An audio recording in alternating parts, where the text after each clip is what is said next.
نحمده ونصلي ونسلم على رسوله الكريم أما بعد فأعوذ بالله من الشيطان الرجيم بسم الله الرحمن الرحيم إنما المؤمنون الذين إذا ذكر الله وجلت قلوبهم وإذا تليت عليهم آياته زادتهم إيمانا وعلى ربهم يتوكلون الذين يقيمون الصلاة ومما رزقناهم ينفقون أولئك هم المؤمنون حقا صدق الله العظيم اللهم صل على محمد وعلى آل محمد كما صليت على إبراهيم وعلى آل إبراهيم إنك حميد مجيد اللهم بارك على محمد وعلى آل محمد كما باركت على إبراهيم وعلى آل إبراهيم إنك حميد مجيد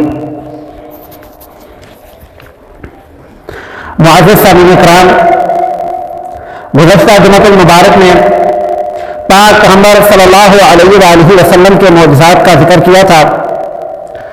آج انشاءاللہ اللہ رب العالمین نے مؤمنین کی جو صفات قرآن مجید میں ذکر کی ہیں وہ بیان کی جائیں گی۔ قرآن مجید فرماتا ہے قد افلح المؤمنون کہ مومن کامیاب ہو گئے۔ تو مومن کامیاب ہو گئے کون سے مومن ہیں؟ 18ویں پارے کے اندر بھی الہ العالمین نے بہت ساری صفات ذکر کی ہیں۔ میں نے آپ لوگوں کے سامنے قرآن مجید کی چند آیات ذکر کی ہیں۔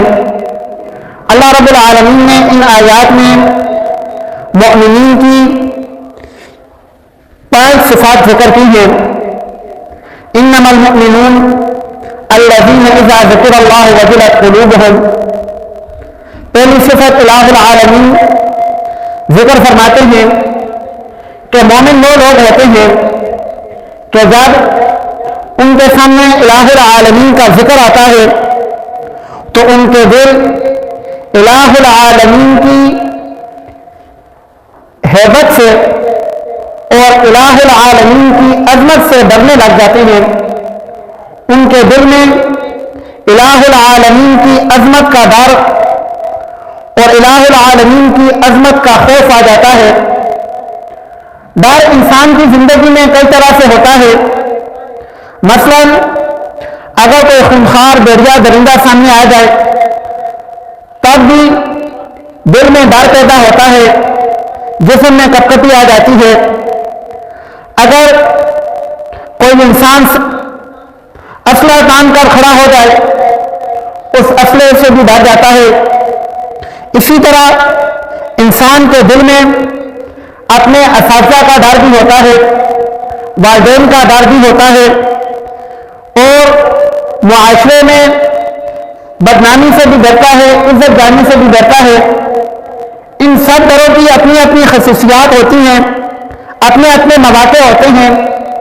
اللہ رب العالمین فرماتے ہیں انما المؤمنون الذین اذا ذکر اللہ وجلت قلوبهم، کہ مؤمنین کی صفت یہ ہے کہ جب الہ العالمین کا ذکر ان کے سامنے آتا ہے تو الہ العالمین کی عظمت سے وہ لوگ ڈر جاتے ہیں۔ ان کے دل میں الہ العالمین کی عظمت کا خوف آ جاتا ہے۔ جب بھی الہ العالمین کی عظمت کا خوف دل میں آتا ہے تو انسان کے اندر یہ کیفیت پیدا ہو جاتی ہے کہ اگر وہ کسی غلط راستے پر جا رہا ہے تو وہیں سے واپس ہو جاتا ہے۔ اللہ کی عظمت کا ڈر اس کے دل میں آ جائے، کسی غلط کام میں لگا ہو اس کو وہیں پہ چھوڑ دیتا ہے، کسی گناہ کے کام میں مصروف ہو الہ العالمین کا ذکر آ جائے اور الہ العالمین کی عظمت سے ڈر جائے اور اس گناہ کو چھوڑ دے۔ چاہے الہ العالمین کا ذکر کسی انسان کے منہ سے سن لے یا خود اس کا ضمیر اس کو یاد دلا دے کہ یہ جو تو کام کر رہا ہے اللہ وحدہ لا شریک کو یہ پسند نہیں ہے، اور وہ اللہ وحدہ لا شریک کے ڈر سے، اس کی عظمت سے، اس کام سے رک جائے تو اللہ رب العالمین فرماتے ہیں کہ یہ مومن کی نشانی ہے۔ انما المؤمنون الذین اذا ذکر اللہ وجلت قلوبهم، دل ڈر جاتا ہے اللہ رب العالمین کی عظمت سے۔ وَإِذَا تُلِيَتْ عَلَيْهِمْ آيَاتُهُ زَادَتْهُمْ إِيمَانًا، الہ العالمین دوسری نشانی فرماتے ہیں کہ دوسری نشانی یہ ہے کہ جو مومن بندہ ہوگا جب قرآن مجید کی تلاوت سنے گا تو اس کی ایمان کی جو کیفیت ہے وہ بڑھ جائے گی. نفس ایمان یہ ایک جیسا رہتا ہے, ایمان کی جو کیفیت ہے وہ کم بھی ہوتی ہے زیادہ بھی ہوتی ہے, اور یہ انسان خود بھی محسوس کرتا ہے کہ جب انسان کوئی نیکی کا کام کرتا ہے, کوئی اچھا کام کرتا ہے تو اس کے دل کو ایک سکون ملتا ہے, ایک قرار ملتا ہے, اور جب انسان کوئی غلط کام کرتا ہے, کوئی غلط حرکت کرتا ہے, کوئی گناہ کا کام کرتا ہے تو اس کے دل میں بے سکونی پیدا ہو جاتی ہے. تو اللہ رب العالمین فرماتے ہیں کہ مومنین کی دوسری صفت یہ ہے کہ جب میرا ذکر ان کے سامنے ہوگا تو ان کے ایمان کی جو کیفیت ہے وہ بڑھ جائے گی. ایمان کی جو جزیات ہیں ان سب پر ایمان لانا ضروری ہے. ایمان کی یہاں پر کیفیت کا ذکر ہے کہ ایمان کی کیفیت اس انسان کی بڑھ جاتی ہے جب وہ اللہ رب العالمین کے کلام کو سنتا ہے. وَعَلَىٰ رَبِّهِمْ يَتَوَكَّلُونَ تیسری صفت الہ العالمین نے جو بیان فرمائی ہے وَعَلَىٰ رَبِّهِمْ يَتَوَكَّلُونَ کہ وہ اپنے رب پر ہی توکل کرتے ہیں, اپنے رب پر ہی بھروسہ رکھتے ہیں, اپنے رب پر ہی اعتماد کرتے ہیں, ان کا یقین اپنے رب پر ہی ہوتا ہے. یہاں پر علماء حضرات نے ایک نقطہ لکھا ہے کہ یہاں پر الہ العالمین صرف یہ نہیں فرماتے کہ رب پر توکل کرتے ہیں, بلکہ یہاں پر الہ العالمین فرماتے ہیں رب پر ہی توکل کرتے ہیں, یعنی اللہ کے سوا کسی پر بھروسہ, کسی پر اعتماد, کسی پر یقین نہیں کرتے. تو یہاں جب توکل کی بات آتی ہے تو عوام الناس میں توکل کو لے کر افراد اور تفریق پایا جاتا ہے. ایک ہوتا ہے توکل, دوسری چیز ہوتی ہے تعطل, اور تیسری چیز ہے تکبر. تینوں کا فرق اگر انسان کی سمجھ میں آ جائے تو توکل کرنا آسان ہو جائے.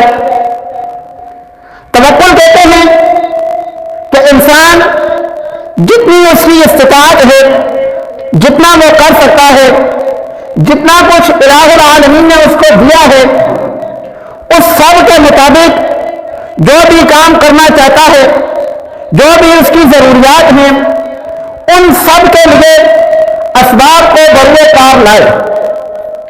اسباب کو بروئے کار لانے کے بعد پھر الہ العالمین سے دعا کرے کہ الہ العالمین تو نے مجھے جتنی توفیق دی تھی میں نے اس توفیق کی بقدر اپنی اس ضرورت کے لیے یہ اسباب اور ان پر اتنا عمل کر لیا ہے. الہ العالمین اب ان اسباب کا نتیجہ کیا ہوگا اس کو الہ العالمین تیری مرضی پہ چھوڑتا ہوں. اس کا نام ہے توکل.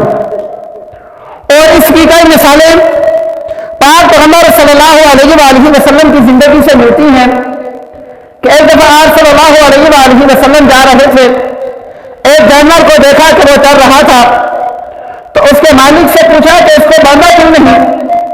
تو وہ کہنے لگا کہ اللہ کے رسول اس کو میں نے اللہ پر توکل کر کے چھوڑ دیا ہے.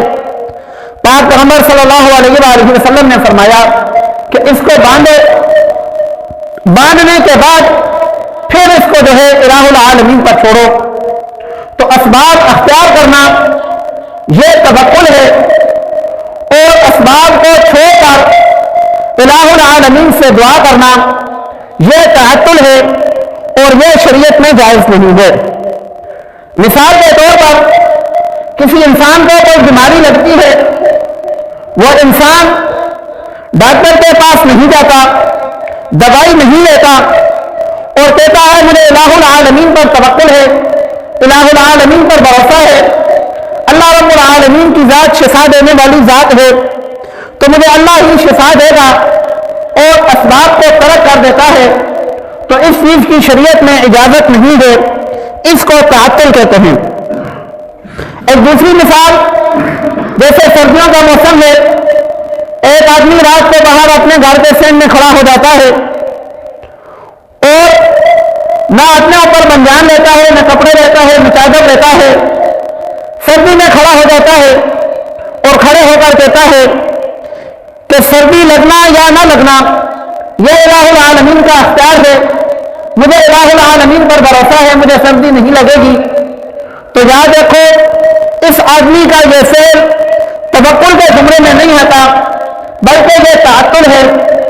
توکل یہ ہے کہ جتنی سردی ہے اس حساب سے اپنا لباس پہنے، اس حساب سے اپنی سویٹر بنیاد چادر وغیرہ اوڑھے، اور زیادہ سردی ہے تو کمرے میں چلا جائے، پھر اس کے بعد الہ العالمین پر توکل کرے کہ اب اگر الہ العالمین چاہیں گے تو یہ جو میں نے اسباب اختیار کیے ہیں، یہ میں نے جو اپنے اوپر چادر لی ہے، یہ جو میں نے سویٹر پہنی ہے، یہ میں نے جو گرم کپڑے پہنے ہیں، الہ العالمین ان کے اندر اثر پیدا فرمائیں گے اور اس اثر سے میں سردی سے بچ جاؤں گا۔ اس کا نام ہے توکل۔ اور اگر یہ ساری چیزیں اتار کر موبائل فون میں کھڑا ہو جائے اور پھر کہے کہ مجھے الہ العالمین کی ذات پر بھروسہ ہے، تو یہ تعطل ہے اور شریعت میں اس کی اجازت نہیں ہے۔ دو چیزیں ہو گئی، اسباب اختیار کرنا اور اسباب اختیار کرنے کے بعد ان اسباب کا نتیجہ الہ العالمین کی ذات پر چھوڑنا توکل ہے، اور سرے سے اسباب ہی چھوڑ دینا یہ تعطل ہے۔ اور تیسری چیز جس کو تکبر کہتے ہیں وہ یہ ہے کہ انسان اسباب اختیار کرے اور اسباب اختیار کرنے کے بعد الہ العالمین کی ذات پر یقین چھوڑ دے اور ان اسباب پر یقین کر کے بیٹھ جائے، اس کو تکبر کہتے ہیں۔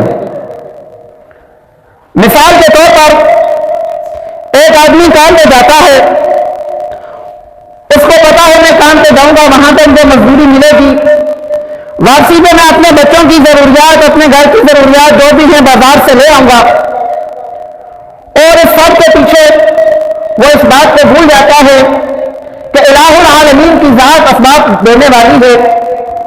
اگر الہ العالمین چاہیں گے تو میں اپنی ضروریات یہاں سے پوری کر سکوں گا، اگر الہ العالمین نہیں چاہیں گے تو نہیں پوری کر سکوں گا۔ یہ ذہن میں نہیں آتا، الہ العالمین کی ذات کو بھول جاتا ہے اور یہ کہتا ہے کہ میں کام پہ جاؤں گا، وہاں سے مجھے کچھ نہ کچھ مزدوری ملے گی، تو الہ العالمین کا بیچ میں کوئی تصور نہیں ہے، میں دکان سے چیز لے آؤں گا، اپنے بچوں کی ضروریات پوری کر لوں گا، تو اس کو تکبر کہتے ہیں۔ اور یہ تکبر بھی الہ العالمین کو پسند نہیں ہے۔ تو گویا اسباب اختیار کرنا اور ان کا نتیجہ الہ العالمین کے سپرد کرنا یہ توکل ہے۔ اسباب اختیار کرنے کے بعد الہ العالمین کو چھوڑ کر اسباب کے سپرد نتیجے کو کرنا یہ تکبر ہے، اور سرے سے اسباب ہی چھوڑ دینا یہ تعطل ہے۔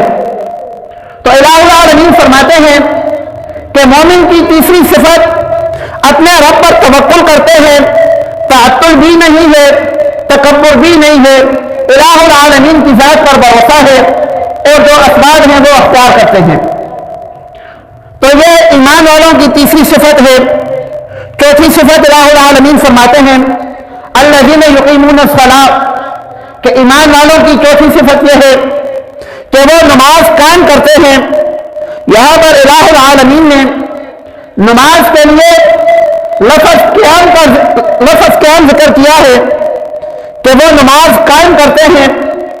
قائم کرنے کا مطلب یہ ہے کہ نماز کے وقت سے پہلے اپنا وضو کرتے ہیں، نماز کے لیے اپنے کپڑوں کو صاف رکھتے ہیں، نماز کے لیے مسجد کو جاتے ہیں، نماز کے لیے اپنے بدن کو صاف رکھتے ہیں، نماز کے لیے اپنے کام کے اوقات کو ترتیب دیتے ہیں، نماز کے لیے اپنے کام ادھر ادھر کرتے ہیں، نماز کے لیے پاک صاف جگہ تلاش کرتے ہیں، اور یہ سارے کام نماز کا وقت آنے سے پہلے کر کے رکھتے ہیں۔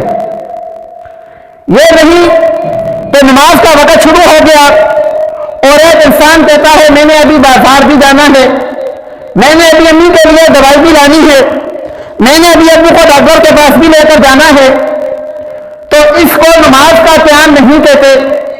نماز کا قیام اس کو کہتے ہیں کہ اس کو پتا ہے یہ نماز کا وقت ہے، اس وقت سے پہلے اپنی ساری ضروریات یا تو پوری کر لیتا ہے یا اپنی ضروریات کے درمیان میں کہیں نہ کہیں ایسا وقفہ رکھتا ہے کہ وہ وقفہ نماز کے وقت میں آئے. تو یہ مومنین کی چوتھی صفت ہے. وعلی ربہم یتوکلون الذین یقیمون الصلاۃ، نماز قائم کرتے ہیں.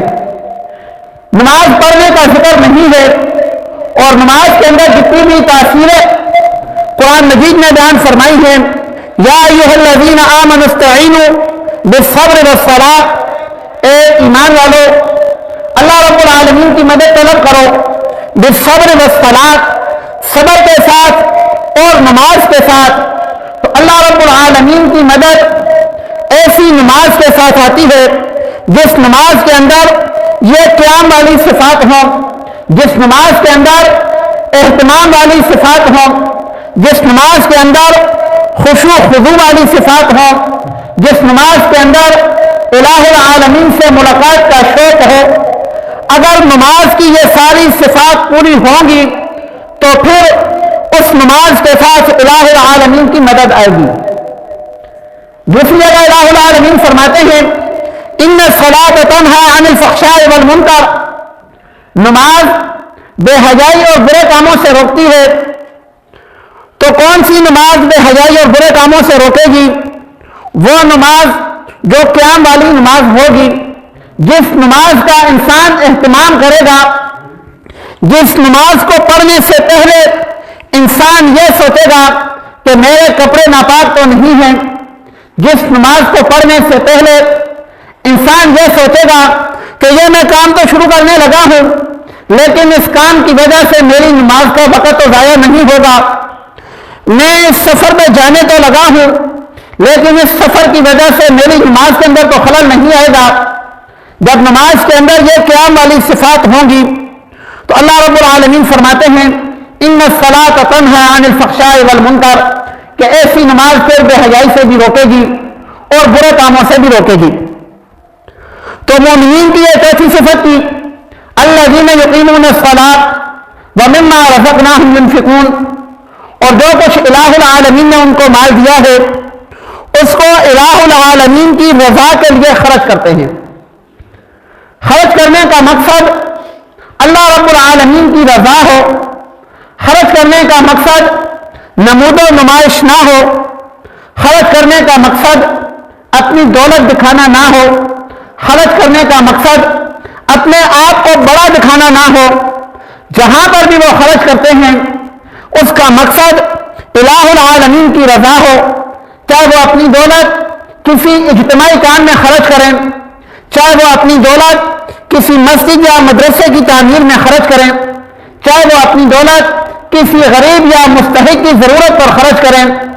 تو جو انسان اللہ کی دی ہوئی دولت کو اللہ کی رضا کے لیے خرچ کرے گا، اپنی ذات کو بیچ میں نہیں لائے گا، جب خرچ کرنے لگے تو اس کا دل اس بات پر مطمئن ہو کہ میں یہ جو خرچ کرنے لگا ہوں میرا دل اس پہ راضی ہے کہ میں اللہ کی رضا کے لیے کر رہا ہوں، میرے دل میں کوئی تکبر نہیں آ رہا، میرے دل میں کوئی بڑائی نہیں آ رہی، میرے دل کے اندر کوئی ایسی چیز نہیں ہے.